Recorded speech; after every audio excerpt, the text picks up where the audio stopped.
तो दोस्तों नमस्कार, आप सभी का स्वागत है आपके अपने यूट्यूब चैनल एक्सेस एकेडमी पर।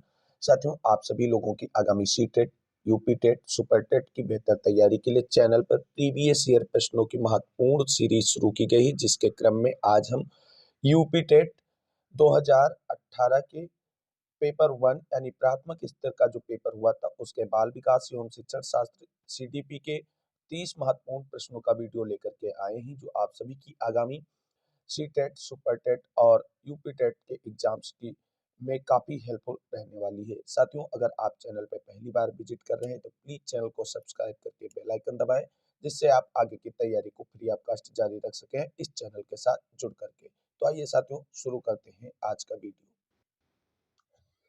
प्रश्न संख्या 1 है, कोहलर यह सिद्ध करना चाहता था कि सीखना क्या है। ऑप्शन ए, एक ऐसी स्थिति है जिसमें व्यक्ति पशु से श्रेष्ठ है।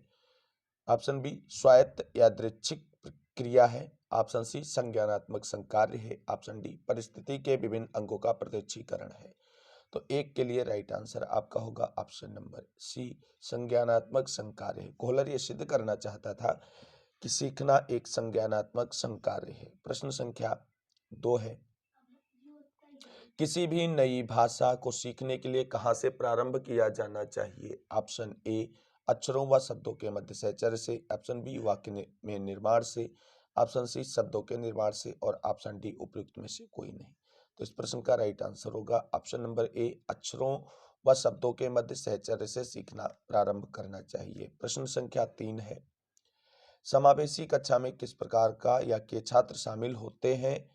ऑप्शन ए, केवल विशिष्ट छात्र। ऑप्शन बी, सामान्य और विशिष्ट छात्र। ऑप्शन सी, केवल सामान्य छात्र। ऑप्शन डी, बहुभाषी और प्रतिभाशाली छात्र। तो 3 के लिए राइट आंसर होगा ऑप्शन नंबर बी, एक समावेशी कक्षा में सामान्य और विशिष्ट छात्रों को सम्मिलित किया जाता है और सामान्य और विशिष्ट छात्रों से सम्मिलित कक्षा को ही समावेशी कक्षा के नाम से जाना जाता है। प्रश्न नंबर 4 है, अधोलिखित में गणित संबंधी अधिगम अक्षमता को कौन सा पद परिभाषित करता है। ऑप्शन ए, नीरसता संबंधी दोष। ऑप्शन बी, पठन दोष। ऑप्शन सी, गणना दोष। और ऑप्शन डी, उपयुक्त में से कोई नहीं। तो 4 के लिए राइट आंसर है ऑप्शन नंबर सी, गणित संबंधी जो अधिगम अक्षमता होती है उसे गणना दोष या डिसकैलकुलिया के नाम से जाना जाता है। प्रश्न नंबर 5 है, समावेशीकरण की सफलता के लिए क्या आवश्यक है। ऑप्शन ई, क्षमता निर्माण का अभाव। ऑप्शन बी, अभिभावकों की भागीदारी का ना होना। ऑप्शन सी, अलगाव। और ऑप्शन डी, संवेदनशीलता।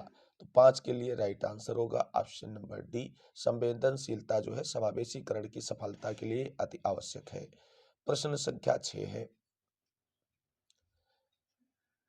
निम्न में से कौन सा संवेग का तत्व नहीं है। ऑप्शन ए, व्यवहारात्मक। ऑप्शन बी, दैहिक। ऑप्शन सी, संज्ञानात्मक। और ऑप्शन डी, संवेदी। तो 6 के लिए राइट आंसर है ऑप्शन नंबर डी, संवेदी जो है संवेग का तत्व नहीं है। आप सभी को बता दें, संवेदीगामक अवस्था जीन पियाजे के द्वारा संज्ञानात्मक विकास की खोजी गई 4 अवस्थाओं में पहली अवस्था होती है और यह संवेग का एक तत्व नहीं है। अगला प्रश्न है, प्रश्न नंबर 7 है, संज्ञानात्मक क्षेत्र का सही क्रम क्या है। ऑप्शन ए है ज्ञान, अनुप्रयोग, अवबोध, विश्लेषण, संश्लेषण और मूल्यांकन। ऑप्शन बी है मूल्यांकन, अनुप्रयोग, विश्लेषण, संश्लेषण, अवबोध, ज्ञान। ऑप्शन बी है मूल्यांकन, संश्लेषण। तो ये तो पूरे दोनों समाप्ति हो गए ऑप्शन आपके, ये भी, ये और ये दोनों हो ही नहीं सकते, क्योंकि मूल्यांकन सबसे पहले कहाँ किया जाता है। ऑप्शन ए या डी में से एक आंसर राइट हो सकता है। तो साथियों, इस प्रश्न का जो राइट आंसर है ऑप्शन नंबर डी होगा, क्योंकि पहले ज्ञान, फिर अवबोध, फिर अनुप्रयोग होगा, उसके बाद विश्लेषण, संश्लेषण और सबसे अंत में मूल्यांकन की प्रक्रिया निर्भर की जाती है। इस प्रकार प्रश्न नंबर 7 का राइट आंसर है ऑप्शन नंबर डी। प्रश्न संख्या 8 है, निम्न में से कौन सा अच्छे शिक्षण की विशेषता नहीं है। ऑप्शन ए है स्वेच्छाचारी। ऑप्शन बी, जनतांत्रिक। ऑप्शन सी, सहानुभूतिपूर्ण। ऑप्शन डी, वांछनीय सूचनाएं देने वाला। तो साथियों, प्रश्न संख्या 8 के लिए राइट आंसर है ऑप्शन नंबर ए, स्वेच्छाचारिता जो है किसी अच्छे शिक्षण की प्रमुख विशेषताओं में सम्मिलित नहीं है। प्रश्न संख्या 9 है, अभिप्रेरणा का प्रत्याशा सिद्धांत किसके द्वारा प्रतिपादित किया गया है। Option A, Victor Vroom. Option D, Maslow. Option C, Herzberg. और ऑप्शन डी, स्किनर। 9 के लिए right answer option number A होगा, विक्टर ब्रूम अभिप्रेरणा के प्रत्याशा सिद्धांत के प्रतिपादक हैं। प्रश्न संख्या 10 है,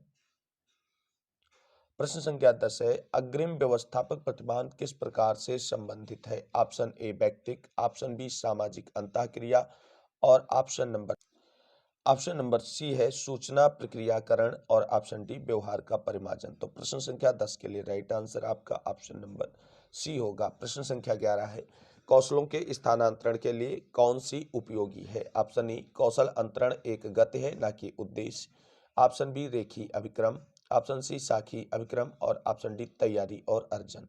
तो 11 के लिए राइट आंसर होगा ऑप्शन नंबर सी, कौशलों के स्थानांतरण के लिए साखी अभिक्रम उपयोगी माना जाता है। प्रश्न संख्या 12 है, निम्न में से कौन सा शिक्षण का सूत्र नहीं है? इस पॉइंट को ध्यान रखना है, प्रश्न में नहीं पूछा जाता है कई बार, और हम लोग जब प्रश्न हल कर रहे होते हैं तो इस शब्द को ध्यान में नहीं रखते हुए गलत ऑप्शन क्लिक कर देते हैं।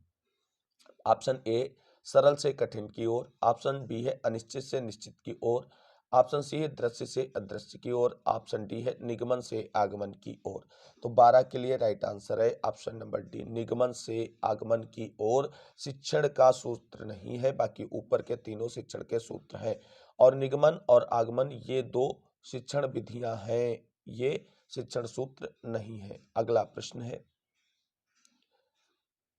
सूक्ष्म शिक्षण चक्र का प्रथम पद होता है? ऑप्शन ए प्रतिपुष्टि, ऑप्शन बी शिक्षण और ऑप्शन सी योजना बनाना, ऑप्शन डी प्रस्तावना।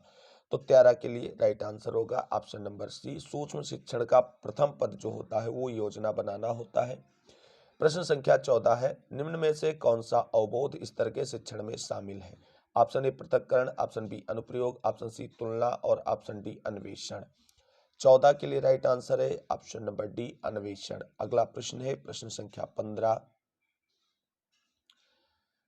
15 है, शैक्षिक सुधारों में प्रभावी विकेंद्रीकरण तभी संभव होगा जब, एक नंबर है जब खंड व संकुल संदर्भ केंद्रों की भागीदारी बढ़े, 2 है स्थानीय संदर्भ व्यक्ति उपलब्ध हो, और 3 नंबर है अध्यापकों के पास संसाधन और प्रासंगिक सामग्री भी मौजूद हो।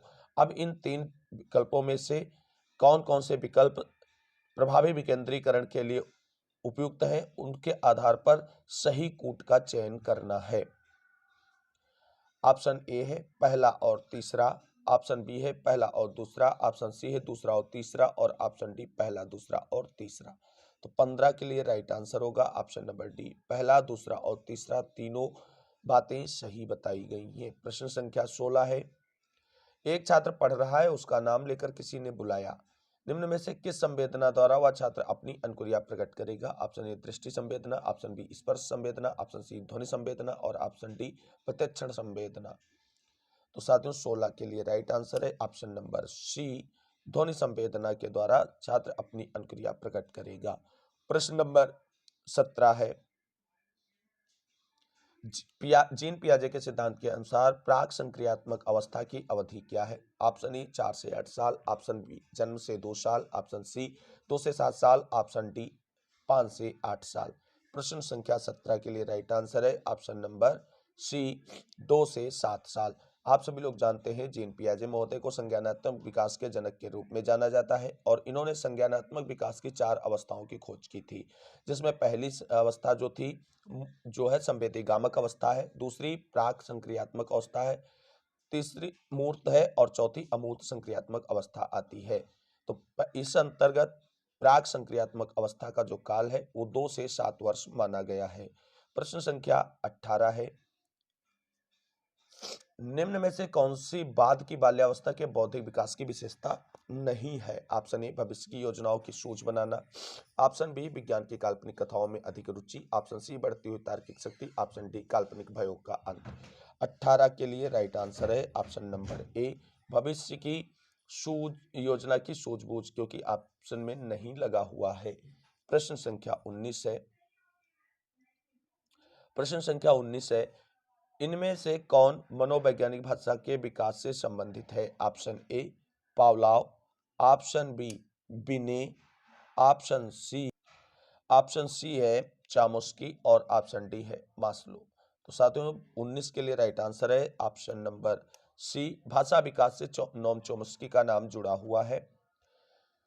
अगला प्रश्न है, थॉर्नडाइक ने अपने सिद्धांत को किस शीर्षक से सिद्ध किया है? ऑप्शन ए संज्ञानात्मक अधिगम, ऑप्शन बी अधिगम के प्रयास एवं भूल, ऑप्शन सी संकेत अधिगम, ऑप्शन डी स्थान अधिगम। 20 के लिए राइट आंसर होगा ऑप्शन नंबर बी अधिगम के प्रयास एवं भूल। आप सभी लोग जानते हैं अधिगम के सिद्धांत और नियमों का प्रतिपादन थॉर्नडाइक महोदय के द्वारा किया गया है। अगला प्रश्न है, प्रश्न संख्या है 21। गिरोह की अवस्था किस आयु वर्ग एवं विलंब विकास से संबंधित है? ऑप्शन ए 16 एवं 19 वर्ष एवं नैतिकता, ऑप्शन बी 3 से 6 वर्ष एवं भाषा, ऑप्शन सी 8 से 10 वर्ष एवं समाजीकरण, ऑप्शन डी 16 से 19 वर्ष एवं संज्ञानात्मक। तो 21 के लिए जो राइट आंसर है ऑप्शन नंबर सी होगा 8 से 10 वर्ष एवं समाजीकरण। अगला प्रश्न है, प्रश्न संख्या 22 है। जीन पियाजे के अनुसार संज्ञानात्मक विकास की तृतीय अवस्था निम्न में से कौन सी है? ऑप्शन ए औपचारिक संक्रियात्मक अवस्था, ऑप्शन बी पूर्व संक्रियात्मक अवस्था, ऑप्शन सी है मूर्त संक्रियात्मक अवस्था और ऑप्शन डी संवेदनात्मक गामक अवस्था। तो 22 के लिए जो राइट आंसर है ऑप्शन नंबर सी होगा। जीन पियाजे ने संज्ञानात्मक विकास की 4 अवस्थाओं का वर्णन किया है। पहली अवस्था होती है संवेदनात्मक गामक या संवेदी गामक अवस्था, दूसरी होती है पूर्व संक्रियात्मक अवस्था, तीसरी होती है मूर्त संक्रियात्मक अवस्था और चौथी होती है औपचारिक या अमूर्त संक्रियात्मक अवस्था। अगली प्रश्न है, प्रश्न संख्या 23 है। निम्न में से अधिगम में योगदान देने वाले मनोवैज्ञानिक कारकों में कौन सा शामिल नहीं है? ऑप्शन ए अधिगम की इच्छा, ऑप्शन बी प्रेरणा, ऑप्शन सी रुचि और ऑप्शन डी विषय वस्तु का स्वरूप। तो 23 के लिए राइट आंसर जो है ऑप्शन नंबर डी होगा, विषय वस्तु का स्वरूप। प्रश्न संख्या 24 है। साथियों, अगर आप सभी को वीडियो अच्छी लग रही हो तो प्लीज वीडियो को लाइक करें, दोस्तों में शेयर करना ना भूलें। और अगर आप यूपी टेट, सुपर टेट और सी टेट 2023 तथा आगामी आने वाली सभी एग्जाम्स की तैयारी को फ्री ऑफ कॉस्ट जारी रखना चाहते हैं तो प्लीज चैनल को सब्सक्राइब करके बेल आइकन जरूर दबाएं। देखते हैं प्रश्न संख्या 24। निम्न में से सामाजिक मूल्य कौन सा है? ऑप्शन ए सहायतापरक व्यवहार, ऑप्शन बी प्राथमिक लक्ष्य, ऑप्शन सी मूल प्रवृत्ति, ऑप्शन डी आक्रामकता की आवश्यकता। 24 के लिए राइट आंसर आपका हो जाएगा ऑप्शन नंबर ए, सामाजिक मूल्यों के अंतर्गत सहायतापरक व्यवहार को सम्मिलित किया जाता है। प्रश्न संख्या 25 है। पश्च अन्वेषण तथा साधन साध्य विश्लेषण निम्न में से किसके उदाहरण है? ऑप्शन ए स्वतः शोध, option B algorithm, option C मानसिक वृत्ति और ऑप्शन डी प्रकार्यात्मक स्थिरता। तो 25 के लिए आपका राइट आंसर होगा ऑप्शन नंबर ए स्वतः शोध। अगला प्रश्न देखते हैं, प्रश्न संख्या 26 है। सीखने के वक्र अभ्यास द्वारा सीखने की मात्रा, गति और प्रगति की सीमा को ग्राफ द्वारा प्रदर्शित करते हैं। यह किसने कहा है? Option A Skinner, option B Ross, option C Ebbinghaus, option D इनमें से कोई नहीं। तो 26 के लिए जो आपका राइट आंसर है ऑप्शन नंबर डी होगा, इनमें से किसी का ये स्टेटमेंट नहीं है। प्रश्न संख्या 27 है। निम्न में से कौन सा थॉर्नडाइक के अधिगम के प्राथमिक नियमों में शामिल नहीं है? ऑप्शन ए सहचार्यात्मक स्थानांतरण का नियम, ऑप्शन बी अभ्यास का नियम, ऑप्शन सी प्रभाव का नियम, ऑप्शन सी तत्परता का नियम। तो आप सभी लोग जानते हैं थॉर्नडाइक महोदय ने सीखने के नियमों का प्रतिपादन किया और उनके नियमों का प्रतिपादन 2 भागों के अंतर्गत आता है। एक होते हैं मुख्य नियम और एक होता है गौड़ नियम। तो मुख्य नियमों के अंतर्गत आप सभी को बता दें अभ्यास का नियम, प्रभाव का नियम और तत्परता के नियमों को रखा जाता है। बाकी जो अन्य 5 हैं वो गौड़ नियमों के अंतर्गत आते हैं। इस प्रकार 27 के लिए right answer option number A होगा। सहचार्यात्मक स्थानांतरण का नियम जो है थॉर्नडाइक के प्राथमिक नियमों या मुख्य नियमों के अंतर्गत सम्मिलित नहीं किया जाता है। प्रश्न संख्या 28 है। अनुकूलित अनुक्रिया सिद्धांत किसके अनुकूलन पर बल देता है? ऑप्शन ए तर्क, ऑप्शन बी व्यवहार, ऑप्शन सी चिंतन और ऑप्शन डी अभिप्रेरणा। 28 के लिए आपका right answer option number B है, व्यवहार। अनुकूलित अनुक्रिया सिद्धांत व्यवहार के अनुकूलन पर बल देता है। प्रश्न संख्या 29 है। क्रिया प्रसूत अनुबंधन का दूसरा नाम क्या है? ऑप्शन ए समीपस्थ अनुबंधन, ऑप्शन बी नैमित्तिक अनुबंधन, ऑप्शन सी प्राचीन अनुबंधन, ऑप्शन डी चिन्ह अनुबंधन। तो 29 के लिए राइट आंसर होगा ऑप्शन नंबर बी, नैमित्तिक अनुबंधन के नाम से भी क्रिया प्रसूत अनुबंधन को जाना जाता है और इसका प्रतिपादन स्किनर महोदय के द्वारा किया गया था। साथियों, आज के वीडियो का अंतिम क्वेश्चन है। निम्न में से कौन सी अधिगम की एक विशेषता नहीं है पूछा गया है?